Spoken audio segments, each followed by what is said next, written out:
SKDRDP ಕಾರ್ಯನಿರ್ವಾಹಕ ನಿರ್ದೇಶಕರಾಗಿರುವಂತಹ ನಿಮಗೆ ಕನ್ನಡ ರಾಜ್ಯೋತ್ಸವ ಪ್ರಶಸ್ತಿ ಬಂದಿದೆ, ಏನ್ ಹೇಳ್ತೀರಿ ಸರ್?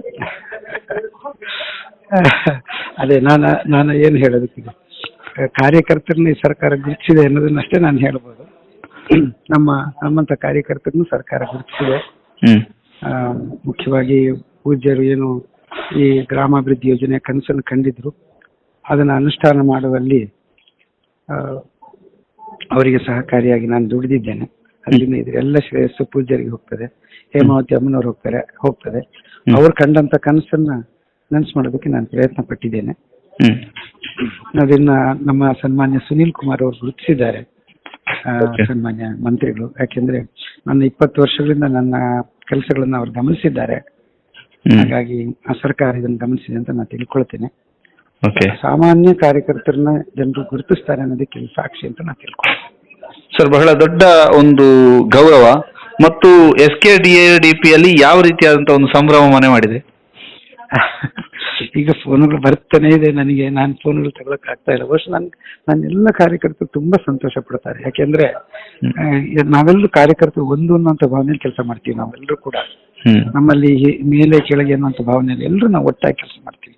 ಹಾಗಾಗಿ ಇದು ನಂದಲ್ಲ, ನಮ್ಮ ಇಡೀ ಕಾರ್ಯಕರ್ತರ ಬಳಗಕ್ಕೆ ಸಿಕ್ಕಂತ ಒಂದು ಗೌರವ ಅಂತ ನಾನು ಭಾವಿಸ ತುಂಬಾ ಸಂತೋಷ ಪಡ್ತಾರೆ. ಖಂಡಿತವಾಗಿ ಪಡ್ತಾ ಇರ್ತಾರೆ, ಎಲ್ಲೆಲ್ಲಿದ್ದಾರೆ ಅವರೆಲ್ಲರೂ ಕೂಡ. ಈಗಾಗಲೇ ನನಗೆ ಬರ್ತಾ ಇದೆ, ಜನಜಾಗೃತಿ ವೇದಿಕೆ ಅವರು ಸಂತೋಷ ಪಡ್ತಾ ಇದ್ದಾರೆ. ಅವ್ರ ಅಧ್ಯಕ್ಷರು ಫೋನ್ ಮಾಡಿದ್ರು, ನನ್ನ ಪ್ರಾದೇಶಿಕ ನಿರ್ದೇಶಕರು ಫೋನ್ ಮಾಡಿದ್ರು. ಬಹಳ ಸಂತೋಷ ಪಡ್ತಾರೆ ಎಲ್ಲರಿಗೂ, ಅವರಿಗೆ ತುಂಬಾ ಸಂತೋಷ ಆಗುತ್ತೆ. ಈಗ ಕರೆಗಳು ನಿರಂತರವಾಗಿ ಬರ್ತಾ ಇದೆಯಾ ಸರ್? ಬರ್ತಾ ಇದೆ. ನನಗೆ ಸುಮಾರು ಒಂದು 15 ತಗೊಳಕ್ಕಾಗಿಲ್ಲ, ಅಂದ್ರೆ ತುಂಬಾ ಬರ್ತಾ ಇದೆ, ಕರೆಗಳು ತುಂಬಾ ಬರ್ತಾ ಇದೆ ಈ ಕ್ಷಣದಲ್ಲಿ. ಓಕೆ, ಇದು ನಿಮ್ಮ ಜವಾಬ್ದಾರಿಯನ್ನು ಎಷ್ಟರ ಮಟ್ಟಿಗೆ ಹೆಚ್ಚಿಸಿದೆ ಅಂತ ಹೇಳ್ಬೋದು?